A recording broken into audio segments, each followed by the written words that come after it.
And hello, everyone. I'm John O'Loughlin. Welcome to McDuff Lives, and welcome once again, David Cranmer Underdown. So glad to be back with you. And I see you're huddled in a kind of a compromised situation there.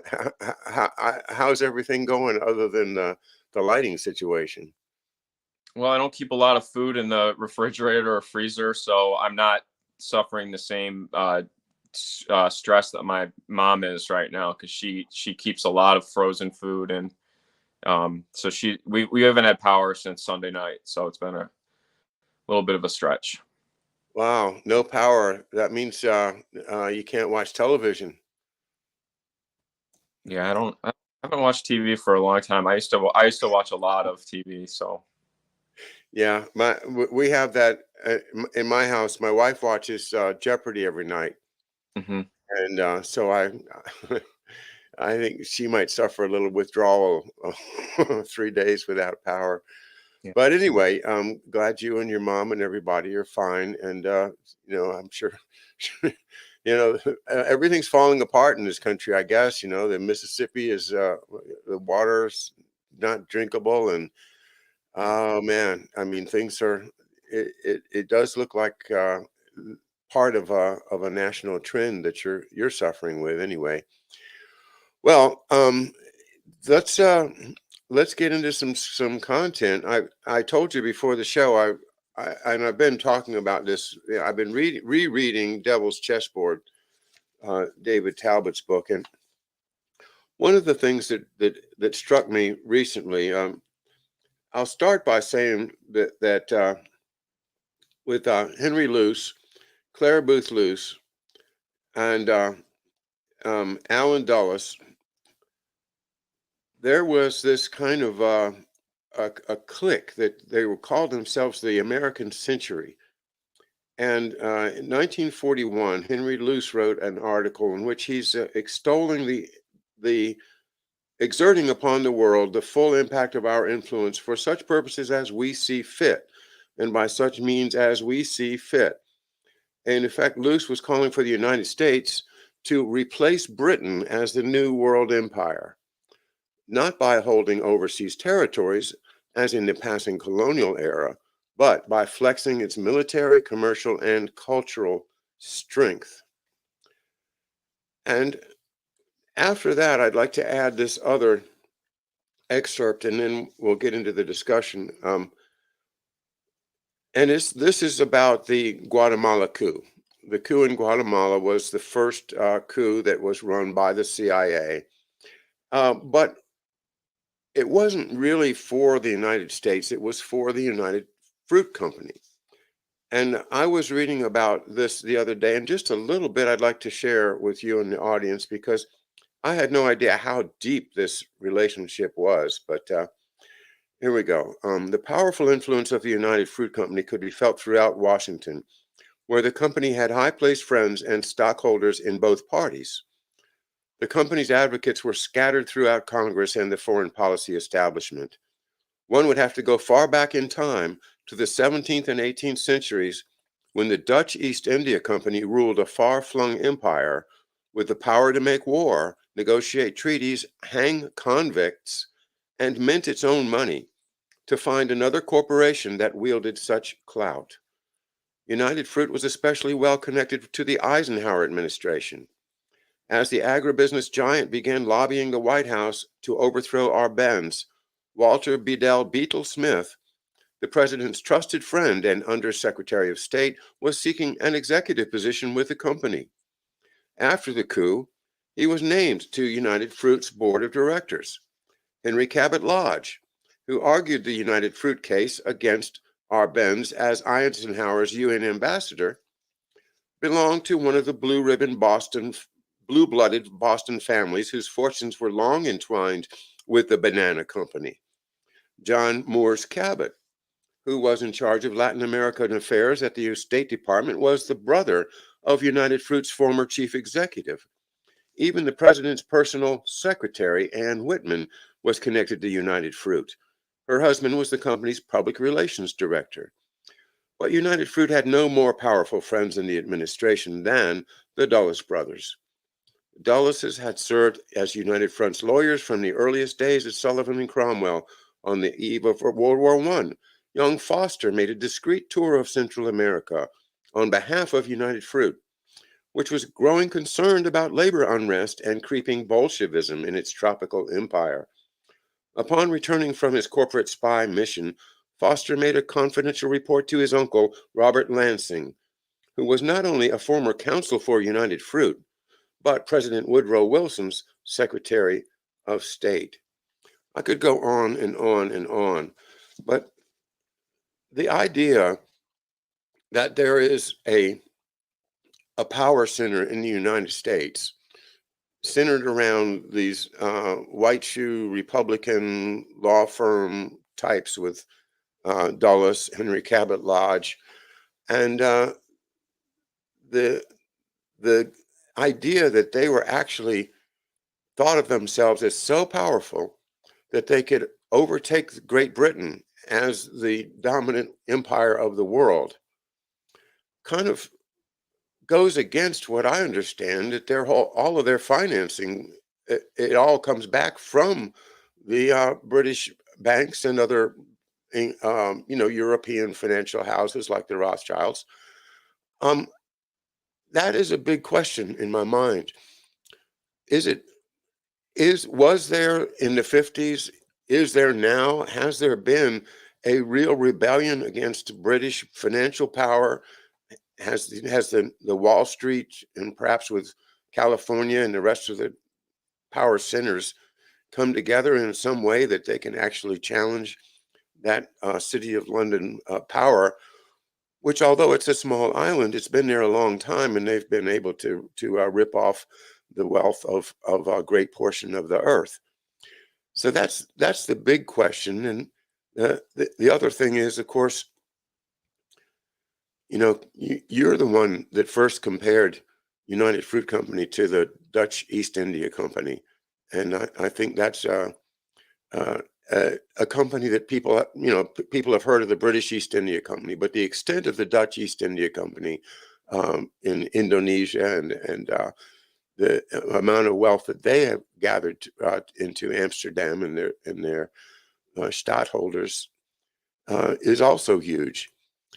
So anyway, those are my prefaces.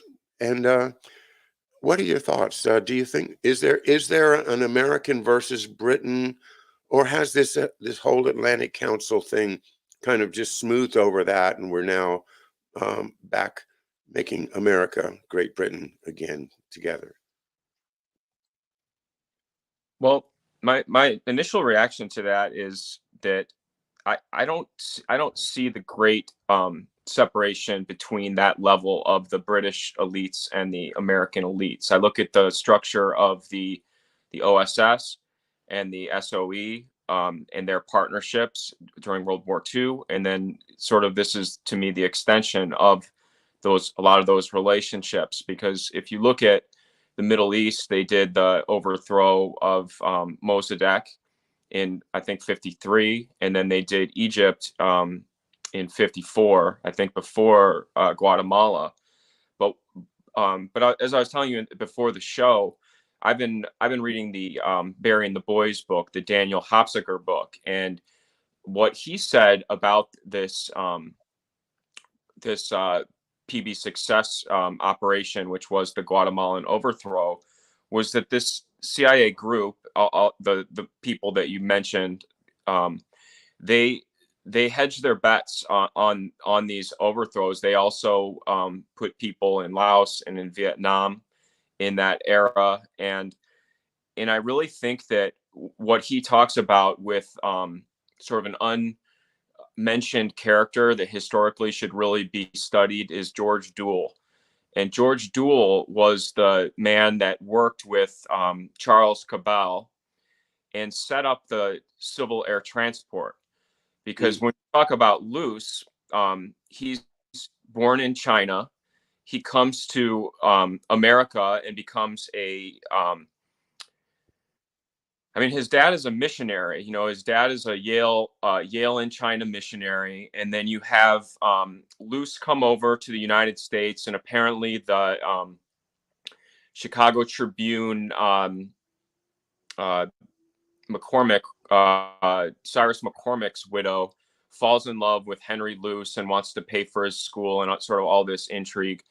But the other thing that I think is really important to think about when talking about like setting up this civil air transport and Dual setting up what later became the Pacific Corporation was that was originally the Flying Tigers, and that was originally the Shanghai Shek and the Claire Chenault, and there was sort of a sale. And again, like these are details that I need to study more carefully, but it sounds like there was a period where Chenault was running this operation, and then it sort of was purchased by the CIA when they created the Civil Air Transport as opposed to the Flying Tigers.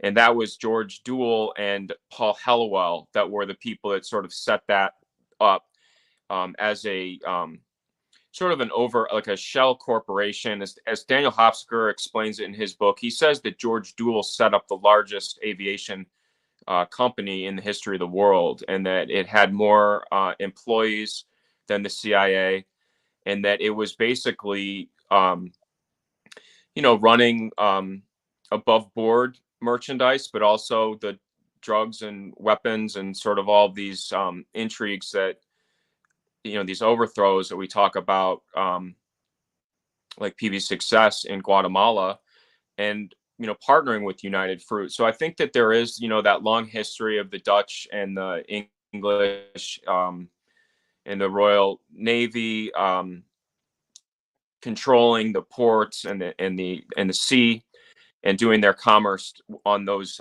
water trade routes.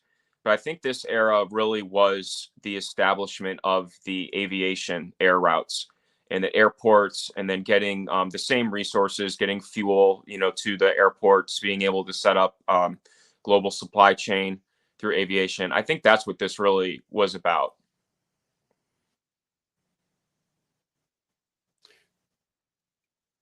So basically, although Henry Luce at one point thought that America could overtake Britain, in fact, it's all the same thing as Brightmore Dinosaur says in the chat room, Five Eyes, that it's all working together now. Is that your opinion?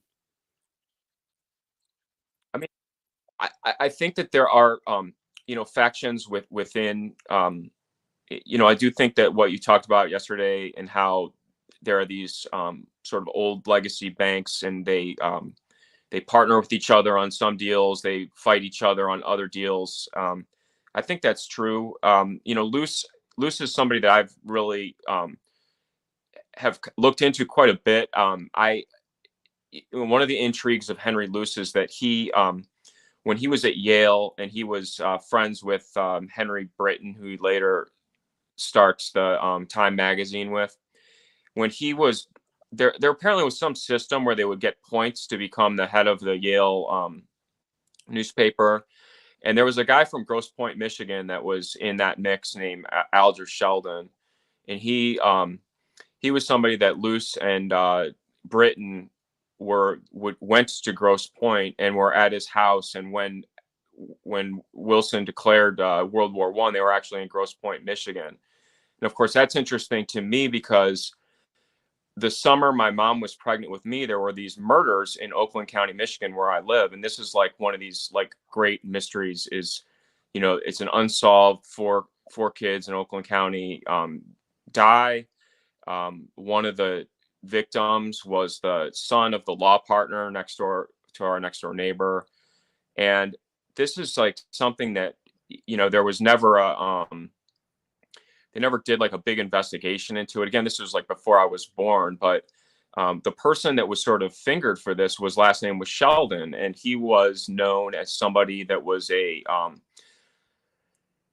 blue blood from Grosse Pointe, Bloomfield Hills, and Ann Arbor, Michigan was where his family was really set up. So of course, now I'm like looking at this, I'm so intrigued by this Henry Luce, of course, because they're all the Skull and Bones and the whole Brotherhood of Death lore. And is it the Sheldon of Prescott Sheldon Bush? See, and I don't know, because Sheldon, so Sam Bush married a Sheldon from Cincinnati, Ohio. And Alger Sheldon is he is related to also to the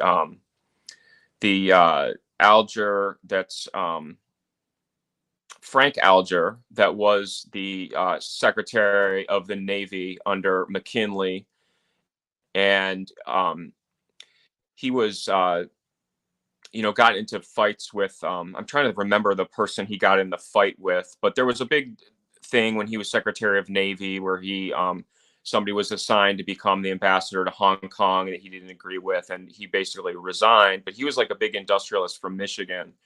But Luce was the other thing with Luce was that Claire Booth Luce was supposedly best friends with William Paley, who was the person that set up Camco, which is the Chinese aviation company, and also the Indian aviation company. And he was supposed to be a big Operation 40 guy that was sort of in this, special operation clandestine services group, was supposed to be Claire Booth Luce's best friend. And, as I've said before, my uncle was William Pauley, who was, historically nobody knows, but he, went to Purdue, and he would have been a classmate of Neil Armstrong, and he worked for Swift Foods in Chicago.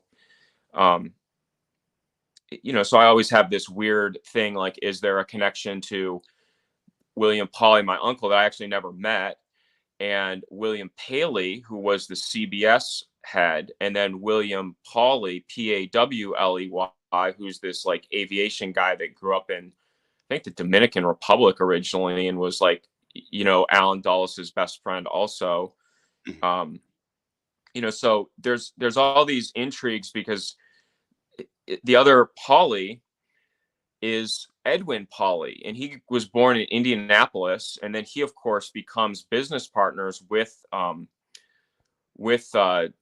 Poppy Bush and the Zapata group. He's like an oil person, and he was Secretary of Navy also, and he resigned because Harold Ickes said he did, he bribed the DNC or something. So he was somebody that was involved with Howard Hughes, and then he becomes the chancellor of the California school system, and of course was a classmate with John McCone at Cal Berkeley. So this Pauley, who's from Indianapolis, that when I discovered him, again, it's like my grandma was Pauley and her brother was William Pauley, and they're from Patoka, Indiana, southern Indiana. Nobody's heard of it. But that was the thing I said, to my mom, like, did you know an Edwin Pauley? Did they ever talk about him? He was like a big oil guy, and he was they named the UCLA basketball stadium after him, the whole John Wooden, which of course is a story by itself, because John Wooden was a Purdue alumni and was the basketball coach at Indiana State, where my grandma went, which we've talked a lot about Terre Haute and all that stuff.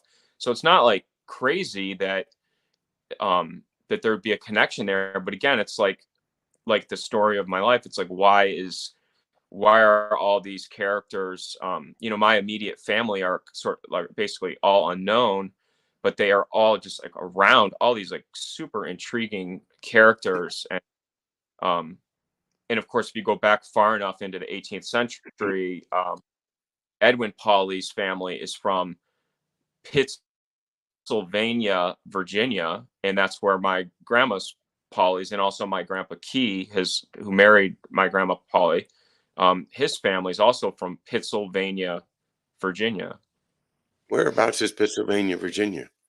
So Pittsylvania is by Danville. It's like where they had the black strain of tobacco, and they apparently, like, I was just reading about this the other day because there was somebody's daughter married. Oh, gosh, I can't think of who it was. It was one of the was it one of the round?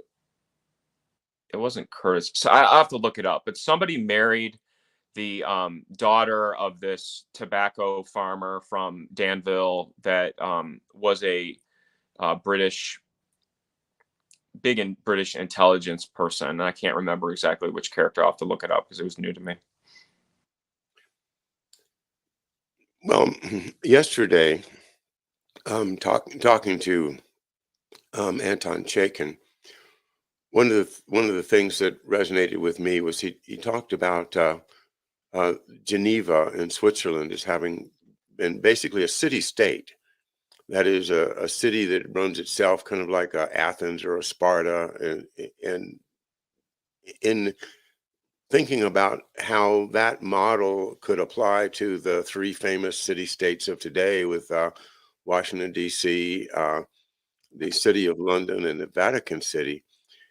And one thing that I noticed a couple years ago was that Rahm Emanuel uh, wrote, or at least put his name on a book called The Nation City: Why Mayors Are Now Running the World by Rahm Emanuel.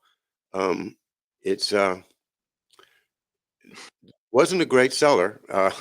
It was it's down to $4.99 now on Amazon. Hmm. But the thing that I find significant about it is that you really do have people like Rahm Emanuel stepping into the shoes of a LaGuardia or a you know uh, Mr. Chicago Daily, Mm-hmm. um, and but whereas in the past the wealth of the country basically is spread, like the the small towns, the country, there's money there. There's farmers that are making profits, and there's a genuine uh, sense that the whole country is moving forward. Whereas what I see happening now is with the big story about Bill Gates buying up all the farmland, and then the Ukraine war, which may very well be just a way to clear people off the land so that BlackRock and Vanguard can move in. All of this taking up of the farmland, combined with the idea that cities are going to be more powerful again, it looks like it fits right into the pattern of old Geneva, or even back to old Athens and Sparta, where it's a city that makes the rules for the people under its jurisdiction. And the places between the cities are places that are fairly destitute, except for they're used for growing crops or for industry or for whatever the elite power people are doing with it. But it's not a place for actual culture and civilization to arise anymore. Do you think there's a trend here towards maybe breaking up the United States into areas that are dominated by a central city, and really transferring power, as Rahm Emanuel's book says, into a bunch of city states, or as he puts it, nation cities? Well, it's definitely interesting. I mean, I think about Harry the Greek's reporting, talking about the green zones during as far as the different civil disobediences we had, and declaring places, a place where you need to have a disaster relief. I think that is a strategy that's interesting. But I don't know. I mean, with Rom, he's somebody that I am really intrigued by, because I remember George Webb a long time ago said that Rahm Emanuel thinks of himself as Meyer Lansky of now, that he's like the big shot, really the head of whatever the Chicago outfit, or whatever you want to call it, the military intelligence for a huge group. And he's done a lot of reporting on his relationships with the Pakistanis, and Imran Awan and all that background.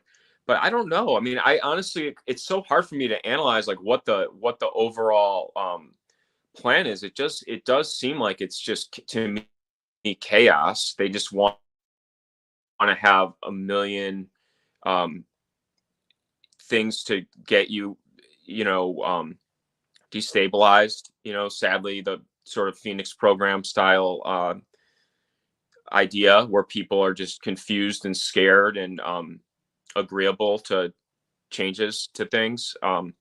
That's where I think we are. I mean, as far as like stopping it, I'm frustrated constantly because I feel like we're trying to understand it. Um, but I look at Geneva. I mean, they have the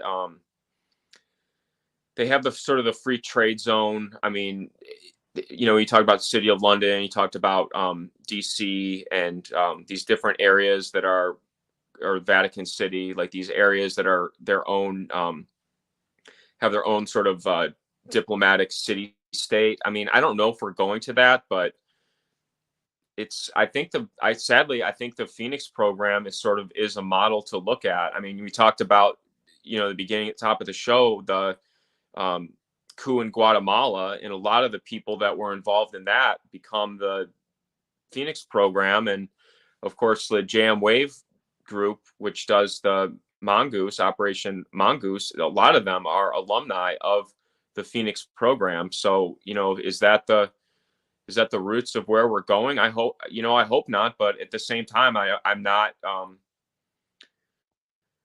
just not, I hope that people learn it, and can figure it out. But it just seems like it's, chaos is the plan.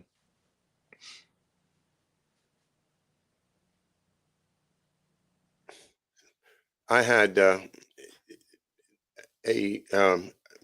as you were talking, I just remember reading, and I don't have the quote in front of me, but I'm almost certain it was Ted Shackley, and he was sitting on a bench outside of the CIA in Langley, and was said, to the other guy, says, we're so good at this. Why don't we just do it here? We're so good at taking down countries. I mean, America's just a country. We could take it down too. Why don't we do that? And I think they really do think that way, that they can just take us down uh, and exploit us. And the Phoenix program is a horrible idea. But this is what we've been talking about again with George years ago. The idea of the JTTF, the Joint Terrorism Task Force, to be a possible instrument of imposing that kind of a program on us. And you think about Vietnam, and what did they do? Well, first of all, they dumped a whole bunch of the North Vietnamese Catholics down there into the South where the Buddhists were, and they didn't give them any means of integrating into the society. So in fact, it was like they made their own Viet Cong enemy by importing these people that, again, it was chaos for them. They didn't know what to do. But, if they wanted to survive, they had to organize and find some way to to live down there. And that, turns into the Viet Cong and turns into uh, the overthrow of the South Vietnamese government over, a period, an agonizing period of about 8 years. And the idea in the countryside was strategic hamlets. And that's what I think is looming for us, is that you're not going to be able to live in the countryside anymore. They're going to force you into a little town or city or some place that they can keep an eye on you.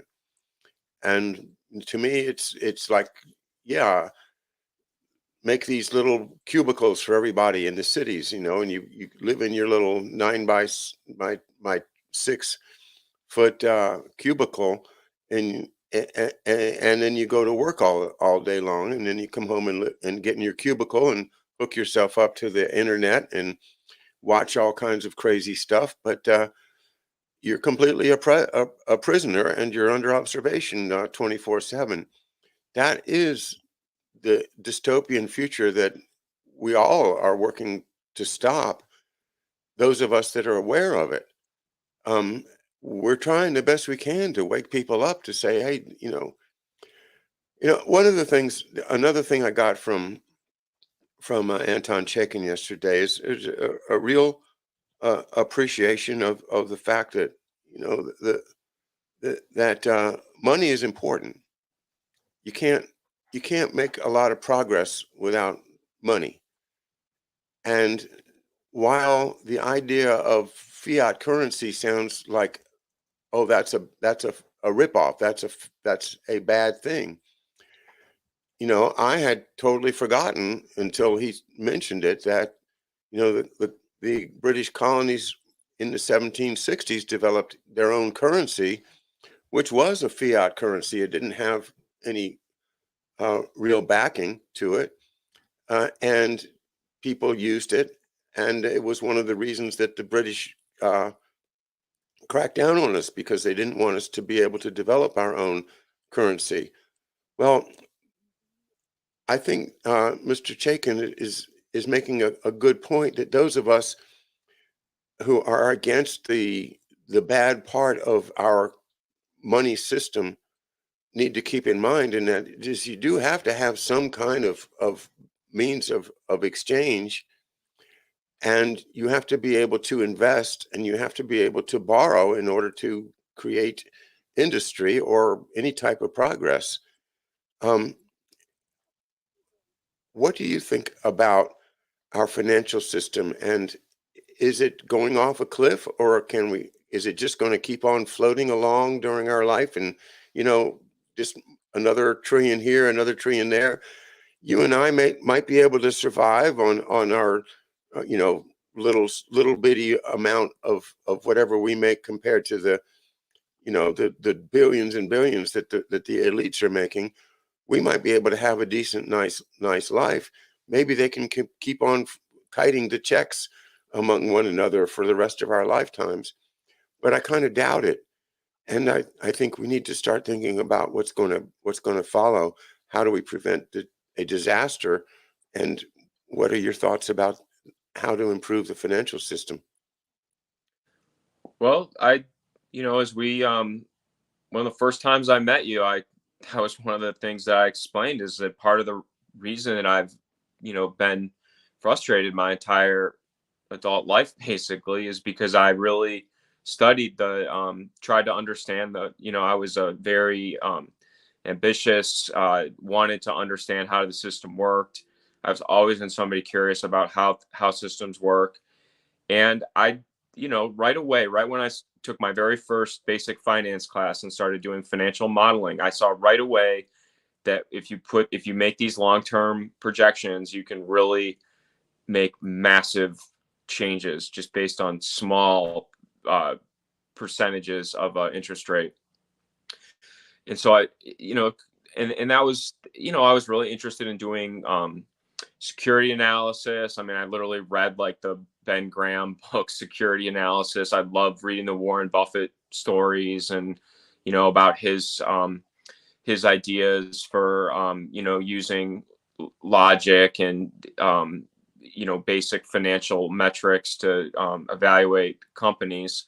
And then of course I went to Boston College, so Peter Lynch was the celebrity alumni who ran the Magellan Fund for Fidelity for years. And his book, One Up on Wall Street, just talked about using common sense and investing in companies that spot in your daily life, and then learning how to analyze them.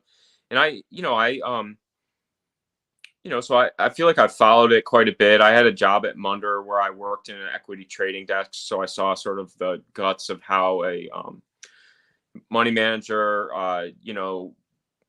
does strategies as far as creating mutual funds and different investment strategies. But I just don't have and I listened to that interview, and I don't really have a strong opinion on like what the best system is. I mean, I know he talked a lot about the greenback under Lincoln. The thing that I think about with Lincoln is that he was like under duress. Like he was, there were talks about him being assassinated, like as he like arrived to be the president, and like the gears of the secession were like already there. So I don't know. I need to study Lincoln a lot more. I'm always interested in learning the presidents. But the thing that I look at too was like after the Civil War for Reconstruction, it was Seligman that I'm trying to think of what his first name was, but it was Joseph Seligman that created the monetary system, I think in 1876. And that's sort of like and that was the system, was that we had these banking panics, and like as I've talked about, my family's from Indiana and Ohio and Pennsylvania, and a lot of these early financial crises were states that were financing their own like canal systems and doing these big capital expenditure super projects and infrastructure, trying to create the things that Anton Chaikin talked about, like creating or canals. Yeah, canals or roads, even. The railroad, the B&O Railroad, building the bridge crossing the Ohio River into at Charleston, West Virginia, into Ohio, was like that was a massive change in opening up the Midwest to the East Coast to where you live. I mean, that was something that the founding fathers talked about, doing that stuff. So let me jump in and just make this point, that all of the people along in Southern Maryland and in Virginia that were supporters of the Revolution and supporters of George Washington, because George Washington was one of the primary forces behind the C&O Canal, the Chesapeake and Ohio Canal, which extends from Georgetown in Washington, D.C. And I'm not sure how far it goes right now, but the investment in that was huge. And of course, they lost all their investment because of the B&O Railroad, because once you have a railroad, you don't need a canal anymore. And that was a major, major loss for a lot of the people in this area back in the 1820s. So these things, they have, they're good, but they also not so good. And you can find yourself backing the wrong horse in a big way with these competing technological projects. It's we were talking. You made a point a couple of weeks ago about how, is the Belton Road a good thing? Well, it could be a good thing if good people run it and are humanitarian, and as Anton Chaikin emphasized so well, if they have sympathy, if they have human feelings for the people that are going to be working on the Belton Road, riding on it, shipping their goods on it, being passengers on it, or are they just going to use it as a way to make money, exploiting people and taking the wealth out of everybody that they can, and just using it for exploitive purposes? That is a great irony, that we can build something wonderful and then have it taken over by people that can just exploit it and us with the benefits that we made. Well, and even the two companies you just mentioned, the Chesapeake in Ohio and the B&O, one of the major backers of the B&O was John Brown, who becomes the one of the founders of what becomes Brown Brothers Harriman. So they're these old banking interests, and you can use a railroad, or even the aviation logistics system that we talked about, like the civil air transport. It can be great. You can get the best materials from the places that are strongest in their area, and then if you had fair trade, where it could be a great system. But again, it's like, I look at the reality of where we are, and who's providing like what they call energy security for these projects. Whoa. The power just came back on in Birmingham. That's energy security for you. Yeah, so energy security, but the problem is, who is guarding the pipeline for the Belton Road? Like, who has that contract? It's Eric Prince. It's Eric. Frontier Services Group. So, and who's Eric Prince's sidekick or mentor? It's Kofor Black at Burisma, providing energy security for pipelines in Ukraine and Russia. So, if we're going to have Blackwater be the law enforcement or the Pinkertons or whatever you want to call it, that's making sure nobody cuts the railroad line or the Western Union telegraph, it's probably not going to be that great, because they have historically they use it to drive their competition bankrupt, and it's not collaborative. It's used as a way to squeeze out competition. That's the old Rockefeller model for moving petroleum on oil or on oil railroad cars, in the rebate system, and offering these cut rate deals for long enough to bust your opponent, and then you buy your opponent's bankruptcy. I mean, that's what it seems like where we are. And you asked about Rahm Emanuel in Chicago. I mean, with the show we did with Mark, we've talked a lot about this University of Chicago and that's history. Well, University of Chicago was a John D. Rockefeller finance thing before they had the Rockefeller Foundation. And so it seems to me like the idea that that these groups are going to come in and be the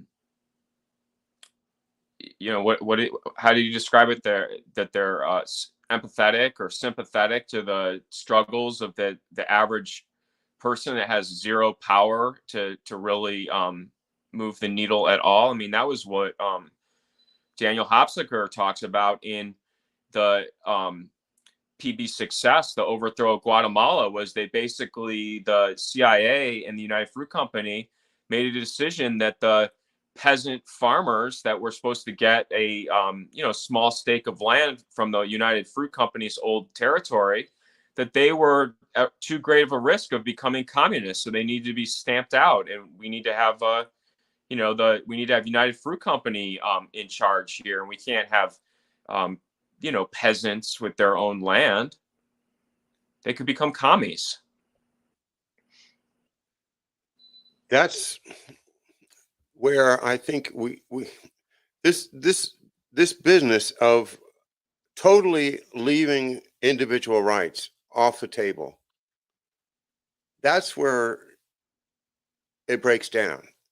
Because if you had your Belt and Road administered under a system of constitutional law that enforces not just the property rights of the elites that use it, but the individual rights of the humans that participate in the system in whatever way, to have the basic rights that we, or at least at one time, held to be inalienable.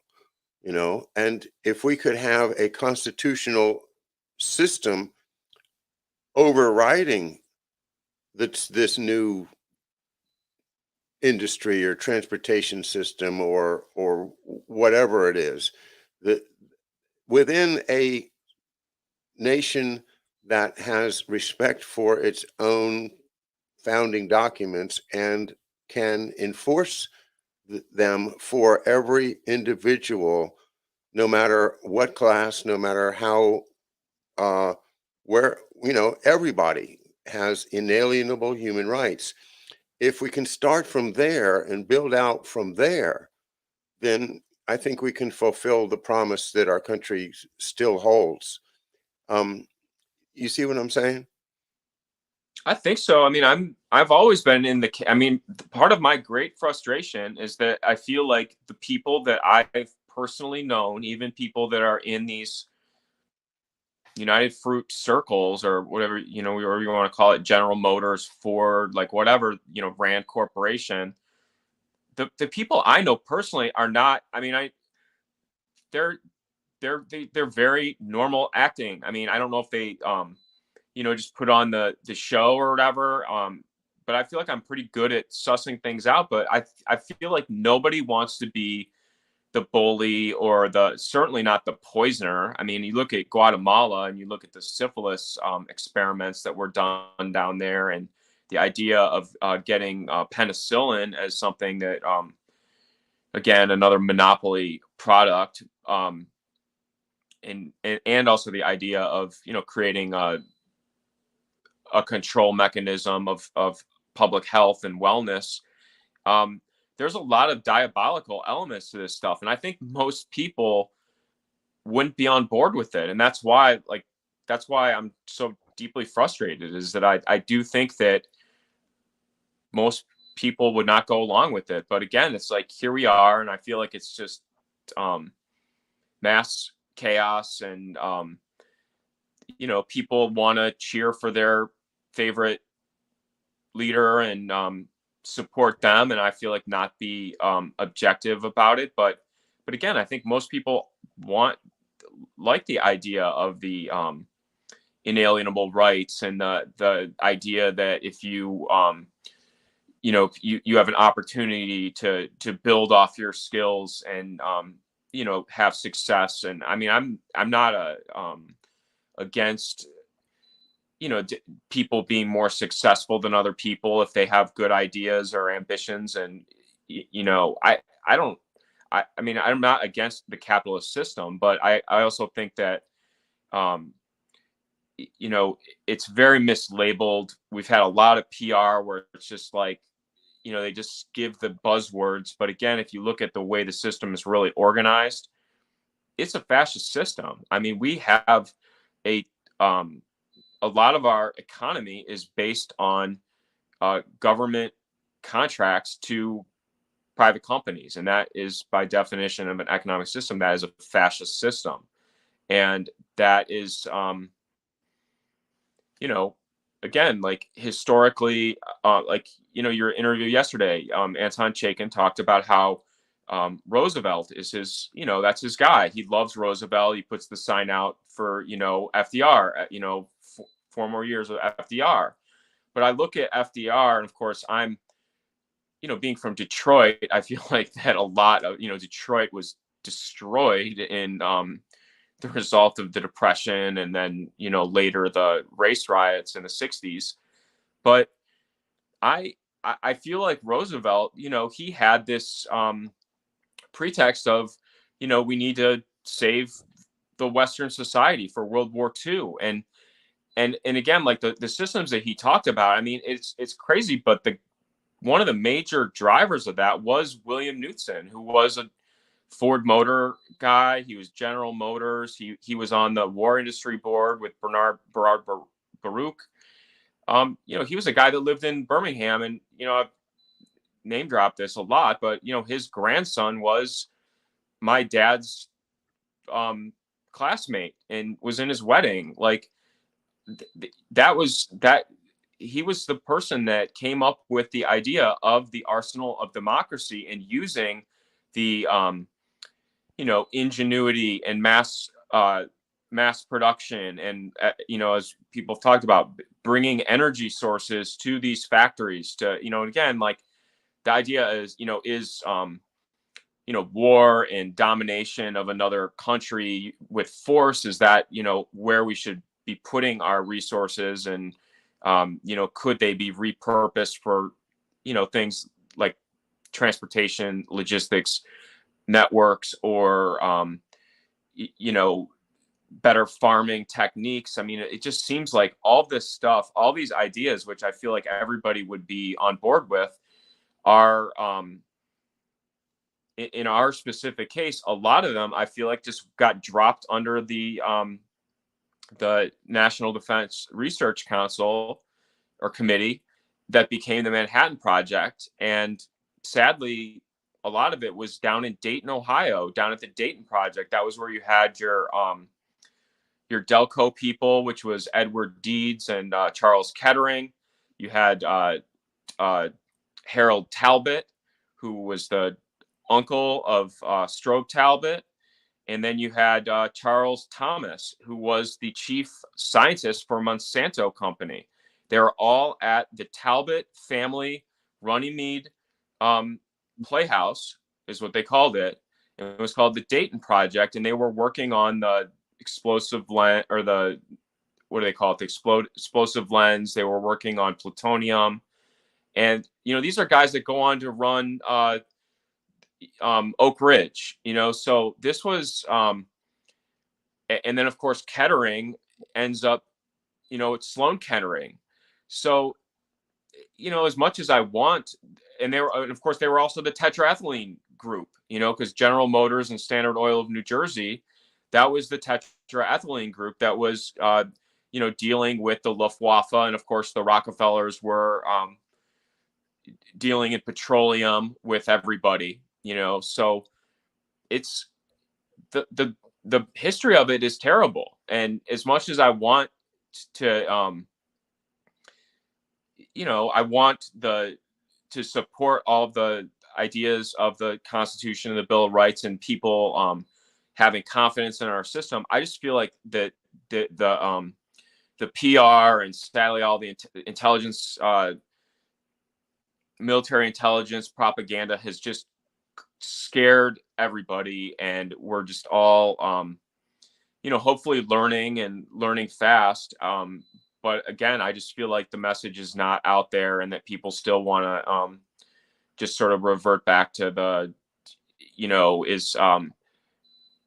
was Mar-a-Lago, was that right? I mean, and as far as the search and seizure, and again, like the idea that George talked about, that the Kolomoisky lawyer is going to become the guy that's what's the position that they want to, the special, not special counsel, special master or something. Really? What's Oh, that? I hadn't heard that. You saying that Kolomoisky's lawyer is going to be the special master that the judge is going to appoint to examine the Mar-a-Lago That was what, FBI hall? that's what he floated yesterday.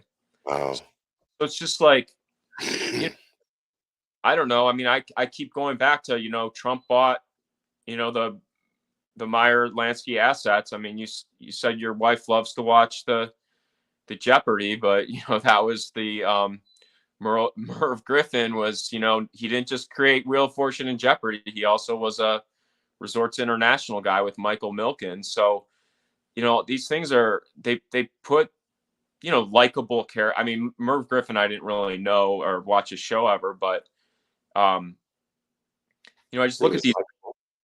What's that? It was likable. Yeah, no, I feel like the people they make, like Johnny Carson or whatever, like they pick somebody that people really like, that's really good at that. Yeah. And they use that to, get you to like Johnny Carson or Merv Griffin, and not look at, what's really going on with Resorts International and, Alan Dulles, being partners with Meyer Lansky in running Hellowell Plan. I hate to say it, but that's it though. That's You've it. got it. I mean, and they use star power of charismatic people to get you fixated on that, and not sort of dig into the the overthrows and the drug, the, I hate to say it, but the opium war tactics. Yeah, that's another thing I was talking with Mr. Chaikin with yesterday, was the incredible amount of money that's represented in the illegal drug trade and the money laundering business, and how, what a cancer that is upon our economy. And even if we wanted to shake loose of it, it's I don't think they want to let us let go of it. That's why they have TV shows like The Sopranos, so that we start realizing, oh yeah, there's these mafia families out there, and yeah, they'll whack you. So be nice to the mafia, because they'll whack you. You don't want to get whacked, David. And it's freaky. I feel like there's So nothing at this point, though. I mean, the mafia figures are all around. And it's at the stage where, you know, they're these international philanthropists at this point. Yeah, they, you know, were bootleggers back in the day and, you know, rum running or whatever, but they're, you know, even now, I mean, I've talked a lot about the Max Fisher element, and, you know, he's from Franklin, Michigan. Like his kids were, Cranbrook students and stuff. I mean, I don't know. I mean, it's, you know, everybody wants to jump all over the, you know, Epstein and Wexner, but of course, I am looking at their mentors and going back in time, and yeah, I think that you know, there's horrible part elements to all these syndicates, and especially when you're, you know, running drugs and weapons and, you know, that network, there's going to be a lot of really nasty elements to it. But that was a big takeaway from me in reading Burying the Boys that I'm very grateful, was I did not know that David Ferry, who was originally from Cleveland, Ohio, and went to St. Ignatius High School, which was a school that I had a lot of friends at Boston College that were from Ignatius, and we played them in lacrosse in high school and all this stuff. David Ferry, I knew, worked for Eastern Airlines. I knew that he trained the Civil Air Patrol, which was Harold Bird, the owner of the school books operation.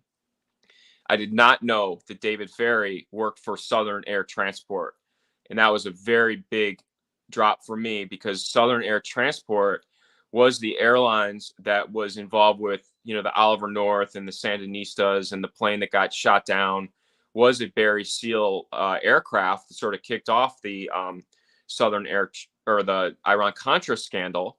But it's also the airline that gets moved by Leslie Wexner to Columbus, Ohio, and then it goes bankrupt. It then becomes Southern Air, and those assets then are bought up by the Bass family, and the Bass family is related to Perry Bass, and they're cousins with Sid Richardson, who's partners with Clint Murchison. These are the oil men. If you've watched the Rich Man's Trick or studied the JFK with Lyndon Johnson, you know, going to the Clint Murchison's house and, you know, we're going to take out JFK after tomorrow. He won't ever make fun of me again or whatever. Like that line, that's who these guys are. And of course, the Bass investment syndicate or whatever, their Oak Tree Capital. That's a company that Tom Barrack worked for, and Trump, you know, buys the Plaza Hotel with Tom Barrack and Bass. Like it's all the same group. And again, like that was Roy Cohn used to, you know, who obviously was deep old ties with Trump. You know, it just seems like it's the same group over and over again. And it's like, are we ever going to like break out of this? And like, just to clarify, I've never met Jeff Epstein. I have talked about how I went to school with what I think are his nieces. Nobody ever said that to me. The reason I believe that is because their great uncle founded Vesco Oil with Max Fisher's father, and their last name is Epstein. Okay. And my nephew is a second grader with their kids. So when you make these outrageous statements, when I'm literally terrified of this stuff, it's like, please get your facts right before you say stuff to like your 30,000 people that I'm friends with somebody when I'm not. I'm just saying that that's who I went to school with. And the other person that I went to school with, the other family, their father owned Lionel Trains. And I know that Roy Cohn's uncle started Lionel Trains. And I know that Roy Cohn owned Lionel Trains, and that they were one of the biggest Air Force and Navy aviation subcontractors during World War II. So that's what I know. but I've never met him, and I'm certainly not part of his network with Ghislaine Maxwell.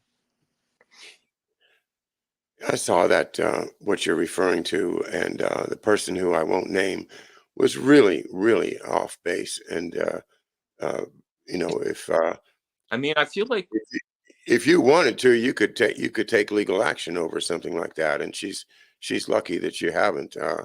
Anyway, I hope that puts an end to that nonsense. does, but again, it's like if you have somebody that's co-authoring books with the David Horowitz, who's this very old, well-known person, and that's who you're boosting. That it's like, can you at least give some credit for the fact of like what happened to my dad and to my grandma, and to have some courtesy that, again, my parents were terrified that their next door neighbor's law partner's son, died in 1977 in Michigan.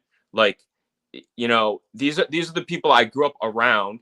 I'm trying to very nicely explain that is very scary for me, that this is the people I grew up around. But again, like we're talking about United Fruit, I joke about Eli Black going out the 44th floor, and when he's the head of the United Fruit Company, and Max Fisher taking over that role.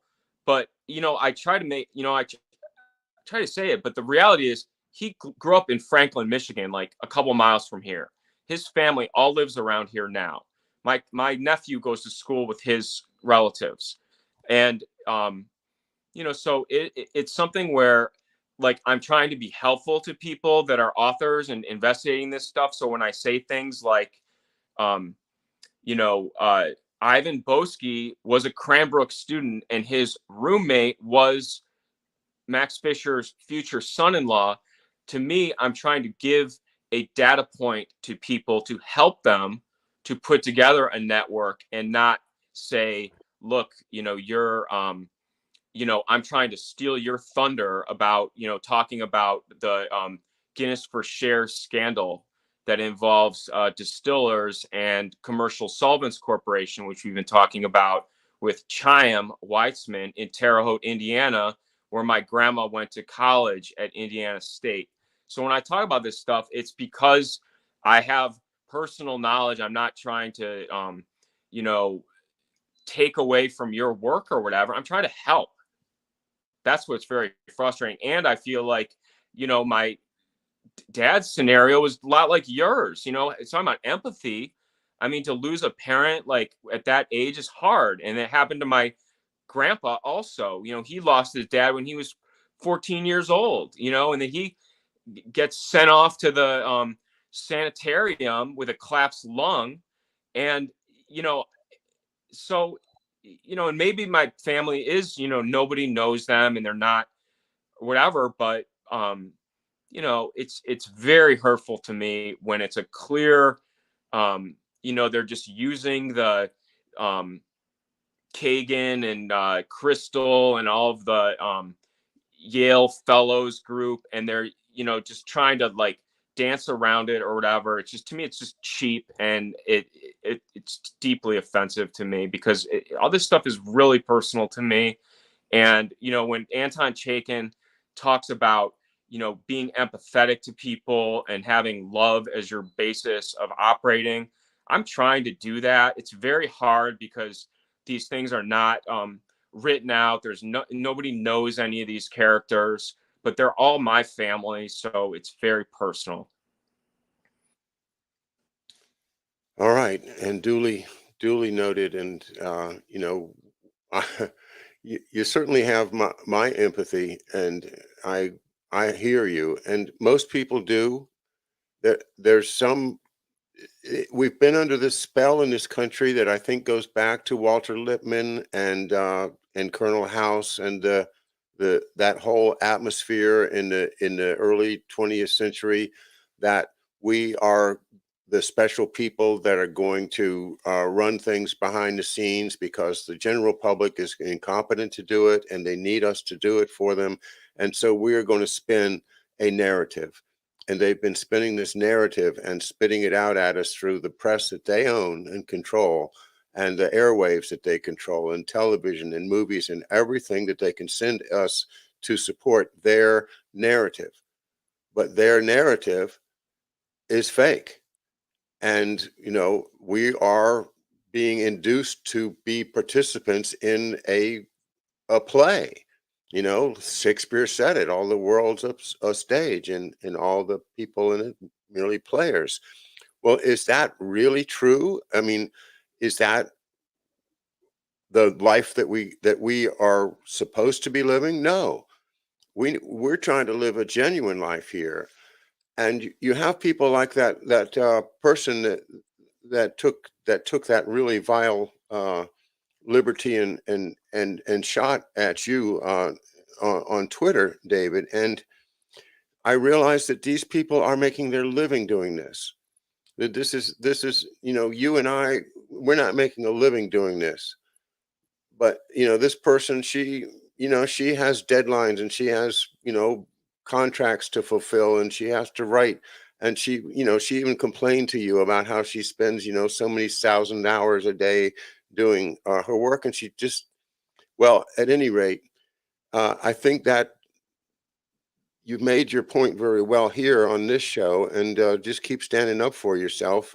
And by seeing you stand up, other people may actually decide to stand up themselves. So, bravo, David. And let's also just think about what Mark Kulak's been doing tonight in National Overdose Awareness Night, and holding a vigil in honor of his son that died and in the past year, and so many other people victims of this horrible scourge of addictive drugs that are we lose them every day. And there again, they're hardly ever mentioned. So Mark's participating in a vigil tonight, and I am just wanted to mention that, and shout out to all the families that have lost people to this horrible drug war, which is all tied up with what we've been talking about tonight.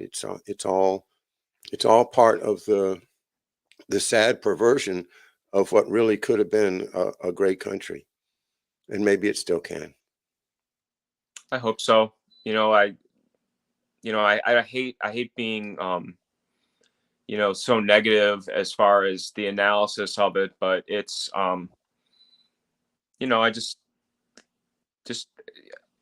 want to just try to understand it. But again, it's like it's very frustrating to me that I do feel like we are in the middle of an opium war, and it's a strategy, and it's something that nobody wants to be held account for.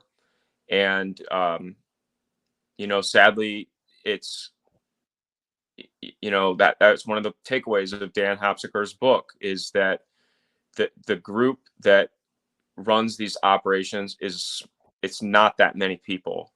And so trying to identify the right people and expose their network and understand their network and the legacy of it, that's what I'm trying to do. And that's I'm very grateful to all the work Mark's done, and his personal experiences that have driven him to do what he's done, and you sharing your story with your dad and his role is something that I am very grateful for, and try to use these lives to help and to build off it and to learn it and to get it down, so that we don't just keep falling for the same flood the zone strategy, and then fighting over whether Steve Bannon's a good guy or a bad guy, or if he's a white hat or a black hat. It's just like, it's so stupid at this point. So I'm hopeful that people will that they'll absorb some of it, and that we can lock in on the real dark characters that use use diplomatic cover or security clearances or different things to sort of hide themselves or to be able to deny it, and just put together the information in a way that people can understand it and make their own decision. Because that's why I've always said that people have good instincts and they're capable, but if they're confused, it's really hard to feel confident. It sure is. Well, thank you again for another great night of some really interesting conversation, David.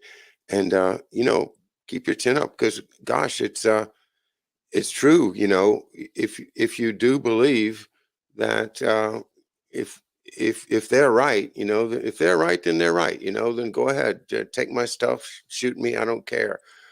But they're wrong, and we know they're wrong, and they're living their lives on all of the wrong principles and premises, and basically they're wasting their lives. And the key to it is we've got to reinvigorate people's sense of individual dignity, and I would add sympathy, and look out for each other and be careful out there, as they say. Well, that's all I got tonight. I appreciate it very much, Dave, and thanks everybody in the chat room. And we'll see you in September.